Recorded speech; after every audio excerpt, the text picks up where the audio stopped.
Hobson City is getting ready to share its history with the public at a new museum. We've got a forecast coming up that you're going to love, guaranteed. The complete forecast for all of East Alabama is coming up. Up in sports, JSU Volleyball drops their first exhibition, and we'll check in with local high school football team. That's coming up in sports. EAN Local News starts now.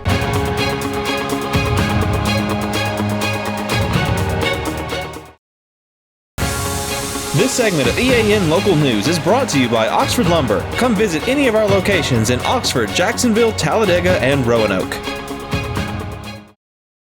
Good evening, and thank you for watching East Alabama Now Local News for Wednesday, August 16th, 2023. I'm Mike Stedham. And I'm Katie Edwards. A grand opening ceremony will be held Friday morning for the new Hobson City Museum for the study of African American history and culture. It's housed in a portion of the old Calhoun County Training School building, which once served as the only black high school for the county. Hobson City Mayor Alberta McCrory, who attended school at CCTS, says the new museum uses a collection of artifacts to show visitors what life was like in her town during the first part of the 20th century. We want to tell this story. We want to use our history to promote Hobson City and to help people to know about the history of Hobson City, help the people of Hobson City to understand their history, and help us to know and understand that we as black people have nothing to be ashamed of, because we have done great things and we can continue to contribute to this society. And we want our young people to know what has happened in the past, and opportunities are available for them to learn and do. And we want this to be a research center of a sort, because we're the only ones doing this in Alabama. Nobody else is doing this. McCrory says there are many other museums around the South that focus on slavery and Reconstruction, while others focus on the civil rights movement of the second half of the 20th century. The new museum in Hobson City tells the story of her town, founded in 1899, which served as a political and cultural center for the black community of East Alabama. So here we are, the first black incorporated city in the state of Alabama. We need to have something. And I'm excited that this museum is already doing what we wanted to do.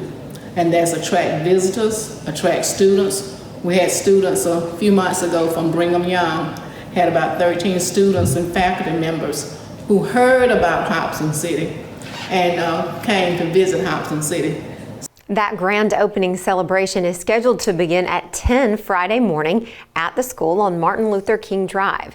It's one of the highlights of this year's Founders Day Festival in Hobson City, which will also feature a banquet Thursday night at the Anniston City Meeting Center and an all-day family reunion celebration on Saturday in J.C. Strickland Park. When we come back, we'll give you an update on an internet safety story we told you about yesterday.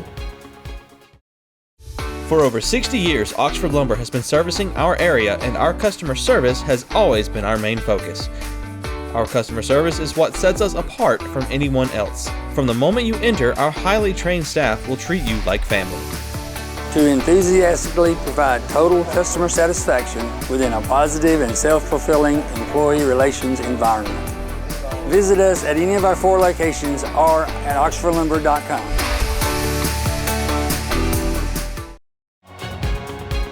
This segment of EAN Local News is brought to you by Waldrop Manufacturing, metal buildings made right here in Calhoun County.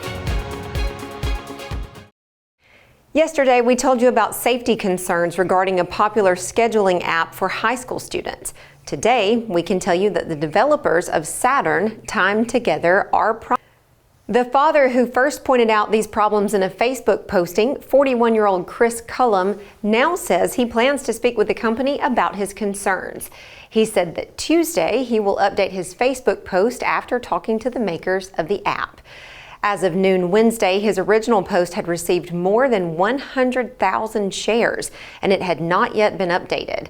Hundreds of high school students across East Alabama have already signed up for Saturn, which has become one of the most downloaded social media apps since school started this month.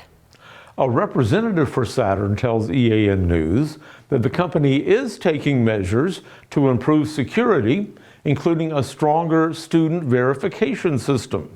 The company released a statement saying, quote, "Our rapid growth has invited reasonable questions from students, parents, and schools about who we are, what we do, and how we aim to keep school communities and students safe," end quote. That statement detailed the company's new method for ensuring that students using the app are verified high school students and promised to keep the users who have not completed the verification process walled off from those who have. Finding a parking space in downtown Anniston is going to get a little tougher starting tomorrow.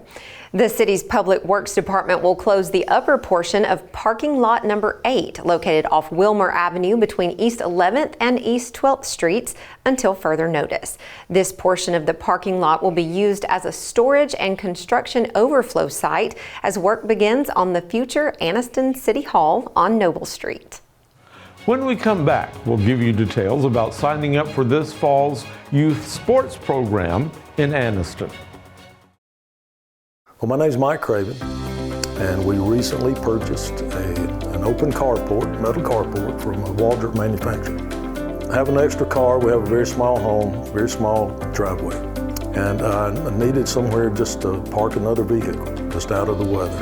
And I had been told by 2 or 3 friends that knew we had recently remodeled a home that Waldrops were the people that you need to go talk to.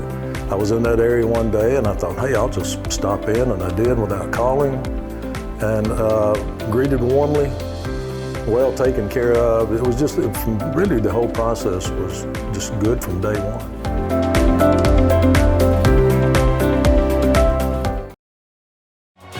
This segment of EAN Local News is brought to you by WM Grocery, located in Heflin, Wadowee, Roanoke, and in Piedmont.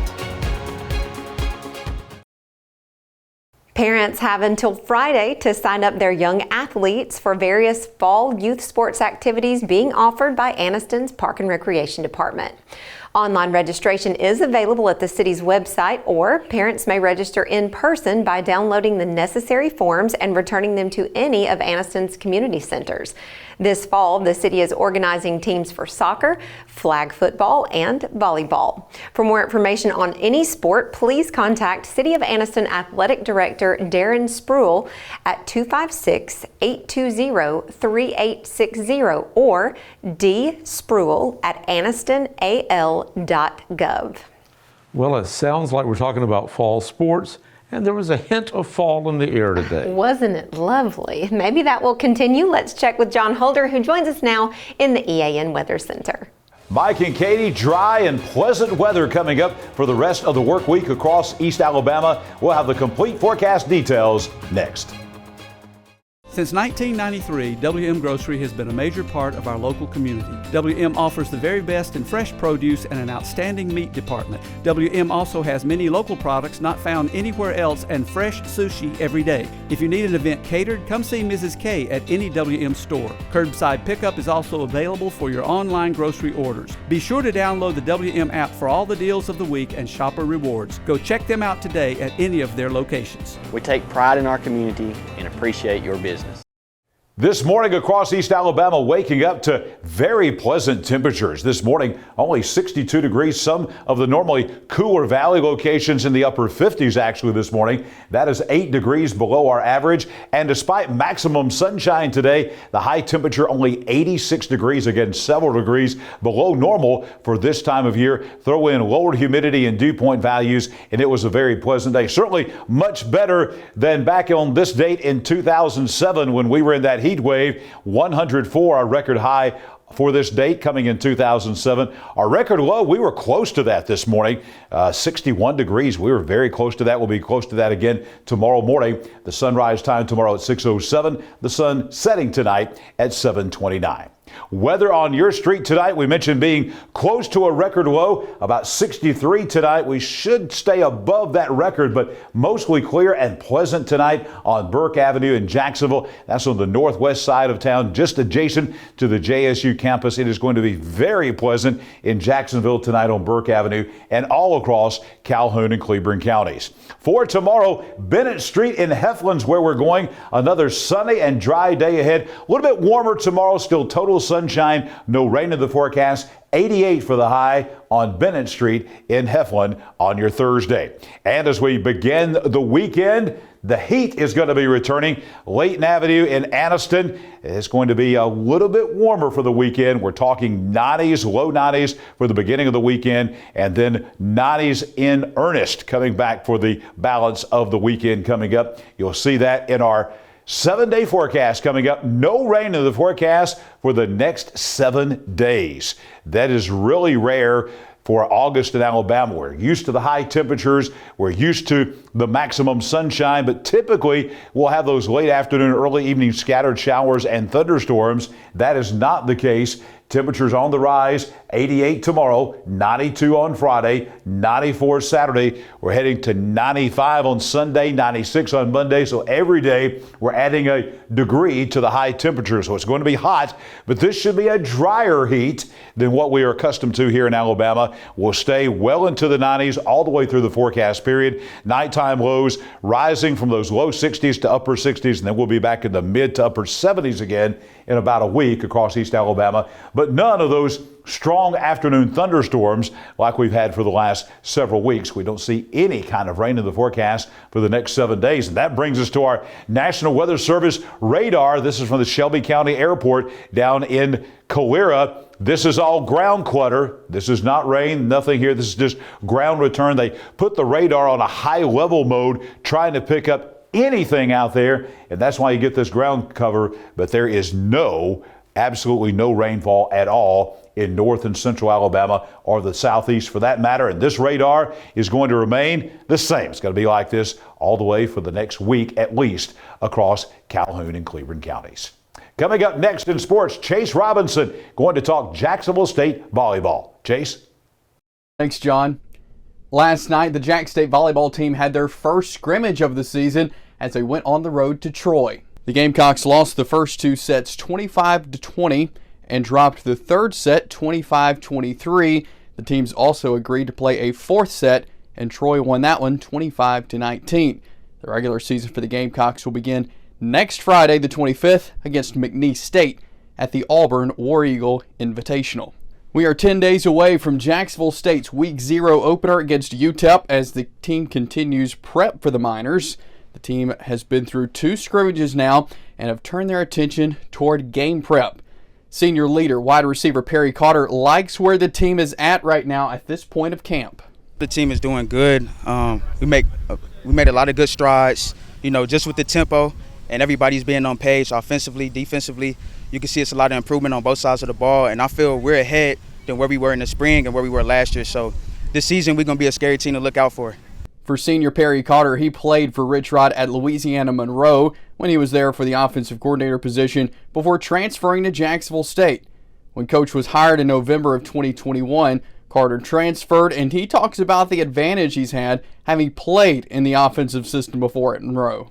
Coach, he has a lot of plays. He's one of the smartest coaches in the game, so it could be a new play every day. So I already know how he operates, and I know his system. So I feel like I got an advantage already knowing the formations, the personnel groups and stuff, and then his tempo. That's the main thing. Like this season, you're gonna see nobody can keep up with us endurance-wise, and just not being in shape with us. So I feel like I have an advantage. We are 8 days away from the high school football season kicking off, and tonight we feature another team preview. The Coosa Christian Conquerors made a run last season to the semifinals in Class 1A, falling to Pickens County 44-40. With a lot of last year's team returning this year to make a heavy junior class, Coach Mark O'Brien says this could be the best year in Coosa history. We're a junior team is what we are, okay? So I think, from that perspective, that 8th and 9th grade team behind that junior bunch, it's all pretty strong. All right. So, and I believe this will be the best year we've ever had at Coosa. if we can stay healthy. We're strong and physical, and we're a lot faster than we've been. So I think it's good for years to come, providing we stay healthy. The Conquerors will open up their season on Thursday, August 24th at Geraldine. And that's it for sports. Let's send it back over to Mike and Katie. Thank you for watching East Alabama Now Local News. You can find us here every weekday evening starting around 6:30 on either Facebook or YouTube. Just go to our video feed and watch the news whenever it's convenient for you. We'll see you back here Thursday for your news on your schedule.